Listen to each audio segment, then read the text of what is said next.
विद्यार्थियों नमस्कार। इस वीडियो लेक्चर के माध्यम से हम जिस टॉपिक को डिस्कस करने वाले हैं वह टॉपिक है बीएससी फर्स्ट ईयर यानी बीएससी प्रथम वर्ष की हम बात कर रहे हैं। और बीएससी फर्स्ट ईयर का जो आपका माइनर केमिस्ट्री का पेपर सेकंड है जिसका नाम है अप्लाइड केमिस्ट्री यानी अनुपयुक्त रसायन विज्ञान, उसकी यूनिट 2 जिसका नाम है केमिस्ट्री ऑफ मेडिसिन और उसका पार्ट फोर्थ यानी चौथा वीडियो लेक्चर हम लोग इस वीडियो के माध्यम से डिस्कस करने वाले हैं।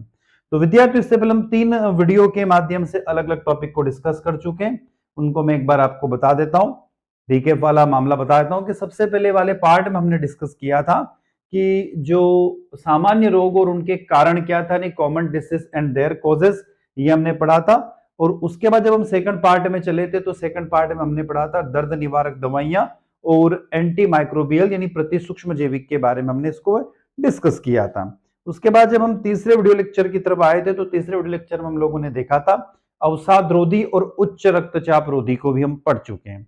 अब इसके बाद में फोर्थ जो वीडियो लेक्चर हम डिस्कस करने वाले हैं उसमें फोर्थ वीडियो लेक्चर यानी कि जो इस वीडियो के माध्यम से भी हम डिस्कस कर रहे हैं, अभी जो हम आप तक लेकर आ रहे हैं उसमें हम ला रहे हैं ये वाला पार्ट जिसके अंदर फोर्थ पार्ट में हम डिस्कस करेंगे ज्वरनाशक यानी एंटीपायरेटिक्स, उसके बाद थक्का रोधी रोधी यानी एंटी कोएगुलेटेंट्स और ब्रोंकियोडायलेटर्स, इसके बारे में हम डिस्कस करने वाले हैं। तो ये पूरा सिलेबस जो है मध्य प्रदेश उच्च शिक्षा विभाग के द्वारा मध्य प्रदेश के कॉलेजों में पढ़ने वाले प्रथम वर्ष के विद्यार्थियों के लिए जारी किया गया है और उसी सिलेबस के बेसिस पर हम इसको डिस्कस कर रहे हैं, पढ़ रहे हैं, समझ रहे हैं।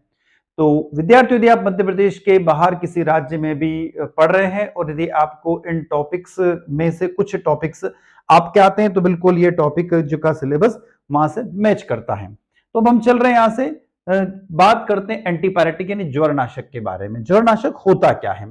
तो शरीर का ताप अधिक हो जाने यानी कि जिसे हम बुखार बोलते हैं हिंदी में, ज्वर पर लिए जाने वाले रसायन को ज्वरनाशक कहते हैं। Chemical taken when the body temperature rise यानी कि फीवर आर कॉल्ड एंटीपायरेटिक्स। उनको क्या नाम दे दिया गया विद्यार्थियों? उसको एंटीपायरेटिक्स का नाम दे दिया गया है। आगे देखें, ये शरीर के केंद्रीय संवहन तंत्र पर प्रभाव डालते हैं जैसे कि paracetamol. This affect the central circulatory system of the body such as paracetamol. कुछ रसायन ज्वरनाशक और दर्द नाशक दोनों की तरह कार्य करते हैं जैसे एस्प्रिन। यानी some chemicals act as both antipyretic and analgesic such as aspirin, paracetamol, analgins आदि इनके सेवन से अक्सर पसीना निकलता है। ये एक हम लोग जानते हैं कि जब भी हम किसी बुखार आने जैसे हमारे फीवर हो जाता है, बुखार आ जाता है तो उन टेबलेट्स को हम लेते हैं, उन मेडिसिन को लेते हैं तो क्या होता है हमारे बॉडी से पसीना निकलने लग जाता है। अब यहाँ पर फार्मूलों को आप नोट डाउन कर लीजिएगा। पहला एस्प्रिन यानी एसिटिल सैलिसिलिक एसिड, दूसरा है यहाँ पर पैरासिटामॉल और तीसरा दिया हुआ है फेनेसेटिन। आगे चलते हैं। आमतौर पर इस्तेमाल की जाने वाली ज्वरनाशक दवाइयों को मुख्य रूप से 3 भागों में बांटा गया है। There are the 3 main types of the common used antipyretic medicine. कौन कौन सी है? पहली यहां पर दे रखी है उसने सैलिसिलिट। सैलिसिलिट मतलब जो एस्प्रिन की तरह इस्तेमाल की जाती है उसके लिए वर्ड लिखा उसने। तो पहली प्रकार की जो होती है वो सैलिसिलेट यानी एस्प्रिन की तरह, लाइक एस्प्रिन। इसमें आता एसिटामिनोफेनॉन्स, एसिटामिनोफेंस यानी टाइलेनॉन की तरह। और यदि हम बात करें तो दूसरी जो होती है non steroid anti inflammatory drugs यानी एनएसएडीआई ड्रग्स, जिसमें आइब्रूफेन और नेप्रोक्सन शामिल की गई हैं। इन विभिन्न प्रकार की औषधियों का कार्य शरीर में बुखार उत्पन्न करने और उस पर प्रतिक्रिया करने के मार्ग में विभिन्न बिंदुओं को प्रभाव करना होता है। कुल मिलाकर जो हमारे बॉडी में फीवर आता है, बुखार आता है, उसको दूर करने का ये काम करती हैं। ये मुख्य श्रेणियां, these are the main categories. इसकी कौन कौन सी कैटेगरी है उसके बारे में हम बात करते हैं यहाँ पर। तो पहली है सैलिसिलेट, वे प्रोस्टोग्लैंडिन्स को रोकती है जो बुखार की रिएक्शंस में शामिल होती हैं। उदाहरण के लिए aspirin, they inhibits prostaglandins which are involves in the fever response, example aspirin. दूसरा दिया एसिटामिनोफेंस, ये बुखार और दर्द को दबाने के लिए केंद्रीय तंत्रिका तंत्र पर कार्य करता है। This act on the central nervous system to suppress fever and pain. उसके बाद non steroid anti inflammatory drugs salicylate की तरह काम करती हैं और प्रोस्टाग्लैंडिन संश्लेषण मार्ग में एंजाइमों को बाधित करती हैं और काम करती है जो शरीर के तापमान को कंट्रोल्ड करती है। तो उसमें लिखा हुआ non steroid anti inflammatory drugs like salicylates NSAIDs work by the inhibiting enzyme in the prostaglandin synthesis pathway, which are the important for regulating body temperatures. Example के लिए आइब्रूफेन और नेप्रोक्सन इसके अंदर शामिल किया गया है। उसके बाद आता है हम लोग, ये तो हमारी किसके बारे में बात होगी विद्यार्थियों, anti inflammatory drugs, sorry antipyretic drug जिसका नाम है ज्वरनाशक। अब चलते हैं ज्वरनाशक के बाद में दूसरा आता है थक्कारोधी, एंटी कोएगुलेंट्स। थक्कारोधी यानी एंटीकोगुलेंट्स एक दवा है जो रक्त को पतला करने वाली होती है, जो रक्त में थक्के को टूटने और शरीर के महत्वपूर्ण अंगों तक पहुंचाने के जोखिम का इलाज करती है और रोकथाम और कम करती है, जिससे जानलेवा स्थितियां पैदा हो सकती हैं। An anticoagulative is the medicine blood thinners that treated prevents and reduce the risk of the blood clot breakings of and reaching vital organs which can lead to life threatening conditions। ये रक्त को हृदय और फेफड़ों जैसे महत्वपूर्ण अंगों में थक्का बनाने से रोककर काम करती है। मतलब हमारा ब्लड की जो क्लॉटिंग होने लग जाती है ना, ब्लड गाढ़ा हो जाता है, ब्लड ये कह सकते हैं कि थोड़ा सा जो फ्लो होता है उसके फ्लो होने में रुकावट आने लग जाती है, बैरियर आने लग जाते हैं। तो उन बैरियर को कम करने के लिए, रुकावट को कम करने के लिए नहीं, हमारे रक्त को, ब्लड को पतला करने के लिए देने वाली जो टैबलेट्स है उसको हम लोग थक्कारोधी यानी एंटी क्लॉटिंग ड्रग्स कहते हैं। आगे देखें, यहां पे लिखा हुआ थक्कारोधी उपचार का उपयोग नए रक्त के थक्कों के निर्माण को रोकने और मौजूदा थक्कों को आकार में बढ़ने से रोककर उनका उपचार करने के लिए किया जाता है। Anticoagulating treatments is used to prevent the formation of new blood clots and to treat existing clots by the preventing them from growing in size। यह फेफड़ों और मस्तिष्क जैसे अन्य महत्वपूर्ण अंगों में रक्त के थक्कों के एम्बुलाइजेशन के जोखिम को भी कम करती है। उसके बाद बात करें थक्कारोधी है क्या, what are the anticoagulants. Anticoagulant ऐसी दवाइयां होती है जो रक्त के थक्का बनने की क्षमता को कम कर देती है। ये मौजूदा थक्कों को नहीं घोलती है बल्कि नए थक्कों को बनने से रोकती हैं और पुराने थक्कों को बड़ा होने से रोकती हैं। ऑन टू एंटीकोगुलेटिंग ड्रग्स या मेडिसिन या medications that reduce the blood's ability to clot, they do not dissolve existing clots but rather the prevents new clots from forming and stop old clots from the ladders। Doctor आमतौर पर एंट्रियल फिब्रिलेशंस, deep vein thrombosis, pulmonary embolism और कुछ surgery के बाद recovery के लिए इन दवाओं की भी सलाह देता है। अब एंटी कोएगुलेटिंग ड्रग्स के उपयोग और लाभ क्या है, यूजेस एंड बेनिफिट्स दिए गए यहां पर। हमारी जो नस होती है, वेन्स होती है और धमनियों में खतरनाक थक्कों को बनने से रोकने में मदद करती है। Help prevent dangerous clots from the forming in veins and arteries.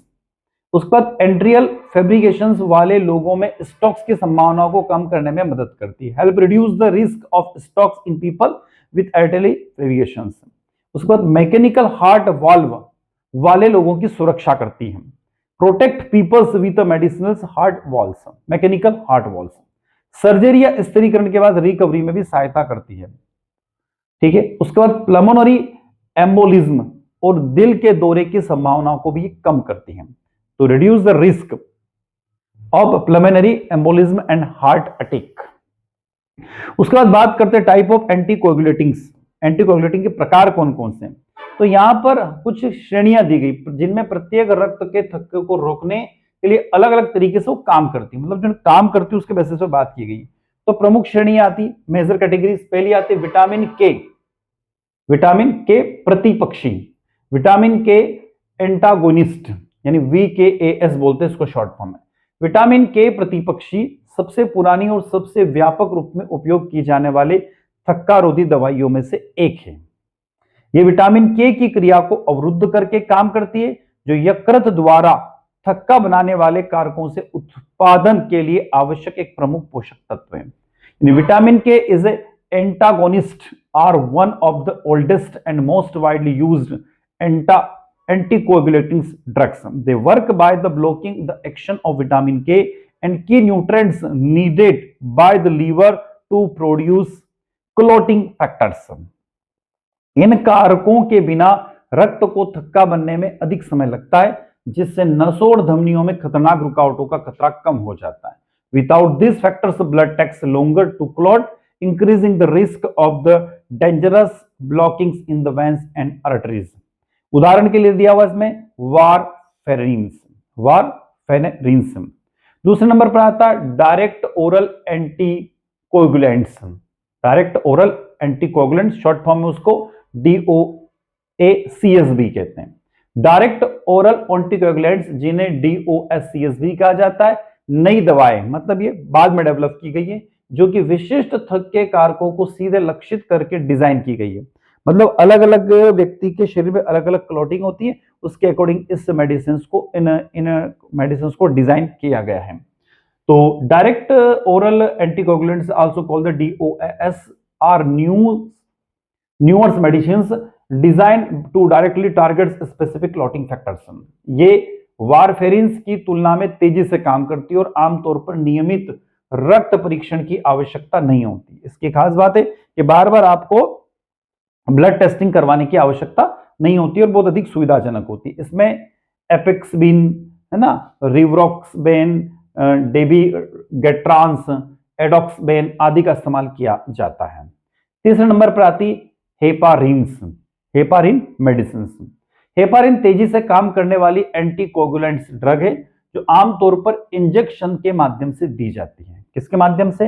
Heparin injection के माध्यम से दी जाती है. इनका उपयोग आमतौर पर अस्पतालों में डीप वेन थ्रोम्बोसिस यानी डीवीटी या प्लमोनरी एम्ब्रोलिज्म जैसे रक्त के थक्कों को त्वरित उपचार करने के लिए किया जाता है. मतलब एकदम उपचार करने के लिए जिस कैटेगरी का इस्तेमाल किया करता है उसको बोलते हैं हेपारिन्स. आगे दिया हुआ एनॉक्सोपारिन जैसे कम आणविक भार वाले हेपारिन्स पारंपरिक अनइन्फेक्शनेटेड हेपारिन की तुलना में अधिक सुरक्षित होते हैं और इनकी निगरानी कम करनी पड़ती है. इनकी खास बात होती है. अब एंटी क्लॉटिंग दवाओं की कौन कौन सी सूची लिस्ट हम देख लेते हैं. यहां पर तो हमने 3 कैटेगरी ऊपर देखी.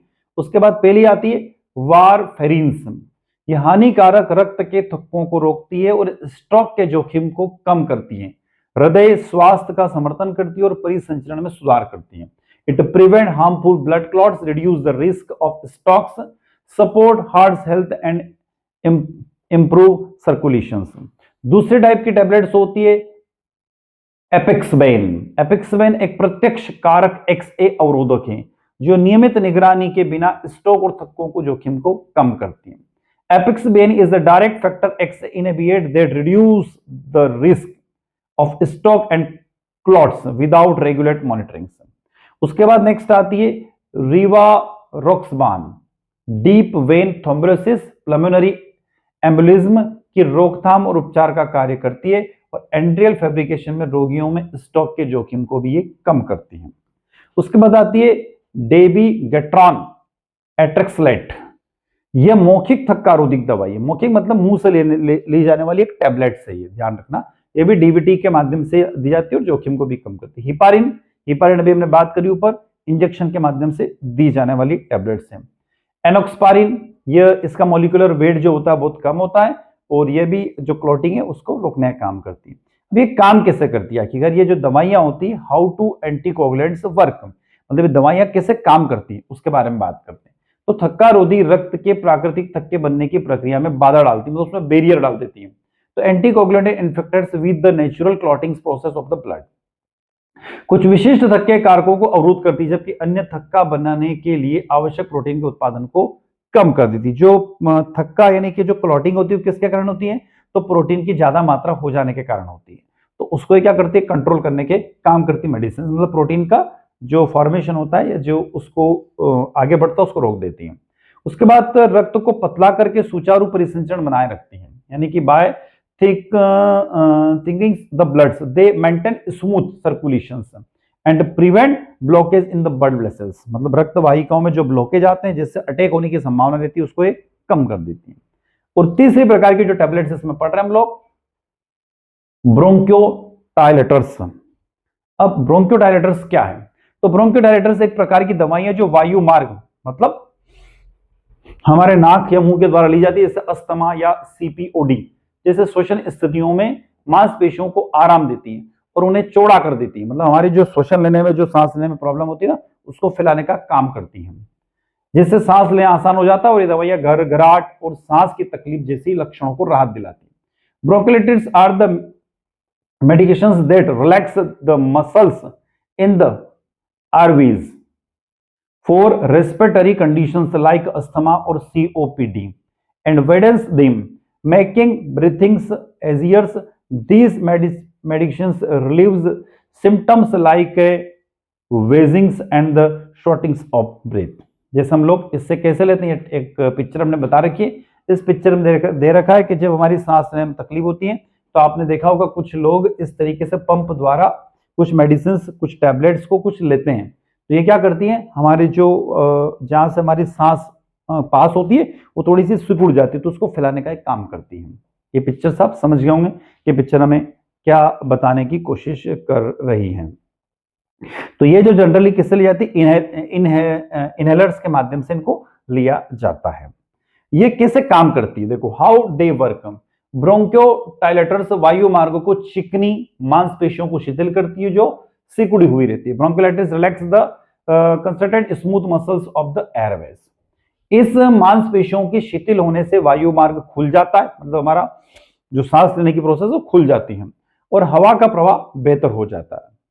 इनका उपयोग क्यों किया जाता है, देखो व्हाई दे आर यूज्ड। सबसे अच्छी बात तो अस्थमा, क्रोनिक ब्रोंकिटिस और क्रोनिक ऑब्स्ट्रक्टिव प्लमेनरी डिसीज जैसे श्वसन संबंधी बीमारियों के लिए ये उपचार में काम लिया। They are the one of the main treatment of the respiratory illness like asthma, chronic bronchitis and chronic obstructive pulmonary disease, COPD जिसको बोलते हैं। इनका उपयोग सांस लेने में होने वाली घबराहट और घरघराहट जैसी आवाजों को कम करने के लिए किया जाता है। They are used to reduce the wheezing sound जो आता है ना सांस लेते तब, उसको कम करने का। अब इसके प्रकार कौन कौन से, तो एक तो शॉर्ट एक्टिव ब्रोंकोलाइटिस होती है जिनकी लघु क्रियाशीलता होती है, और एक लॉन्ग एक्टिव ब्रोंकोलाइटिस जिनकी दीर्घ क्रियाशीलता होती है। तो शॉर्ट एक्टिव क्या करती है, तुरंत आराम देती है। This provide immediately relief. और दूसरी जो होती है वो क्या करती है, थोड़ी धीरे धीरे आराम देती है, ठीक है ना, लॉन्ग टर्म एक्टिविटी। अब कौन सी दवाइयां ली जाती, तो बीटा एग्नोनिस्ट, ये वायु मार्ग को खोलती है और अल्प अवधि व दीर्घ अवधि दोनों रूपों में उपलब्ध होती है। This open the Airways and the available of the both short and long term forms. कौन सी, बीटा एगोनिस्ट।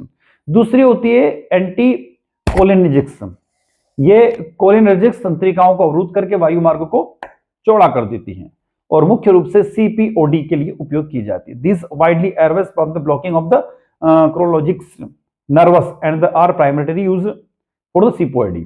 तो एंटी कोलिनर्जिस्ट हो गई। तीसरे प्रकार की दे रखी है यहां पर थियोफिलाइंस, ये एक लॉन्ग टर्म ब्रोंकोलाइटिस है जो रात के अस्थमा के लक्षणों में मदद कर सकती है। हालांकि इसका उपयोग पहले से कम हो गया, आजकल इसका इस्तेमाल कम हो जाता है। कुछ एग्जांपल हम यहां पे देख रहे हैं, जैसे बीटा 2 एग्नोस्टिक्स और एंटीकोलिनर्जिक एजेंट ब्रोंकोलाइटिस के प्राथमिक वर्गों में शामिल किया गया है। तो यहां पर हम कह रहे हैं कि ये जो दवाइयां होती है, सामान्य ब्रोंकोलाइटिस दवाएं जो होती है वो 3 टाइप की होती है, 3 अलग अलग प्रकार की होती है। हमने देखा बीटा एग्नोस्टिस्ट, और अगली एंटीकोलिनर्जिस्ट, और तीसरा होता है थियोफिलाइंस। अब हम कह रहे हैं थियोफिलाइंस का उपयोग आजकल थोड़ा कम हो गया है। तो ये हम बात करें किसमें, ब्रोंकोलाइटिस में। तो विद्यार्थियों, अभी हम इस वीडियो लेक्चर में जो डिस्कस कर रहे थे वो हम यहां पर इस टॉपिक को डिस्कस कर रहे थे। कौन सा, जोरनाशी यानी एंटीपायरेटिक्स, थक्कारोधी, एंटीकोगुलेटिव्स और ब्रोंकोलाइटिस, इनको हमने डिस्कस किया। तो ये हमारा चौथा पार्ट था, चौथा वीडियो लेक्चर था। अब हम यदि बात करें कि इस यूनिट में हमारे पास कोई क्या बचा हुआ है, तो थोड़ा सा मैं आपको आगे ले चलता हूं। इस सिलेबस को, यूनिट 2 का सिलेबस देखिए। हम पहले वीडियो लेक्चर में सामान्य रोग और उनके कारण पढ़ चुके हैं, दूसरे में दर्द निवारक और एंटीबायोटिक्स पढ़ा, अगले में तीसरे में अवसाद रोधी और उच्च रक्तचाप रोधी को पढ़ा, चौथे में हमने आज एंटीपायरेटिक्स और यहां पर एंटीकोगुलेटिव और ब्रोंकोलाइटिस को पढ़ा। अगला जो वीडियो लेक्चर हमारा आएगा वो स्पेशली टीके के ऊपर रहेगा। किसके ऊपर, ध्यान रखिएगा, स्पेशली टीके के ऊपर हमने बनाया है, क्योंकि टीकाकरण जो है भारत में बहुत बड़ी योजना है, भारत में क्या पूरे विश्व में, तो टीके के ऊपर स्पेशली लगभग 18 से 20 मिनट का पूरा वीडियो लेक्चर हम आपके लिए लेकर आएंगे। तो 5th पार्ट रहेगा, और 6th पार्ट में हमारी कोशिश रहेगी कि 6ठा वीडियो लेक्चर इन टॉपिक्स के साथ में हम इसको एंड कर दें। तो इस तरीके से हमारी पूरी यूनिट सेकंड कंप्लीट हो जाती है। तो इसी के साथ मैं डॉक्टर दीपेंद्र कुमार शर्मा आपसे विदा लेता हूं, नए महत्वपूर्ण वीडियो के साथ, इंफॉर्मेशन के साथ पुनः आपसे मुलाकात होगी। हमने आपको बताया कि बहुत जल्दी आपके लिए आपका एक मोबाइल एप्लीकेशन भी लॉन्च होने वाला है। उस मोबाइल एप्लीकेशन में जो हम यहां पर पढ़ रहे हैं, आप यहां पर हमसे वीडियो के माध्यम से जुड़े, वहां पर पीडीएफ लेक्चर जो हम यहां पढ़ रहे हैं, जो पूरे स्क्रीन पे चलता है, वो आप वहां पर परचेस कर सकते हैं, एक मिनिमम चार्ज देकर परचेस कर सकते हैं। उसका कारण भी है क्योंकि देखो, आप लोग अच्छे से जानते हो कि जब हम प्ले स्टोर पर उसको रजिस्टर्ड करेंगे तो थोड़ा सा पैसा लगेगा। तो पैसा कहां से आएगा, तो थोड़ा बहुत आप पे करना, थोड़ा मैं करूंगा, तो इस तरीके से हमारी गाड़ी आगे बढ़ेगी। तो मैं इसी के साथ जाता हूं, नई महत्वपूर्ण वीडियो के साथ पुनः आपसे मुलाकात होगी। जय हिंद, जय भारत।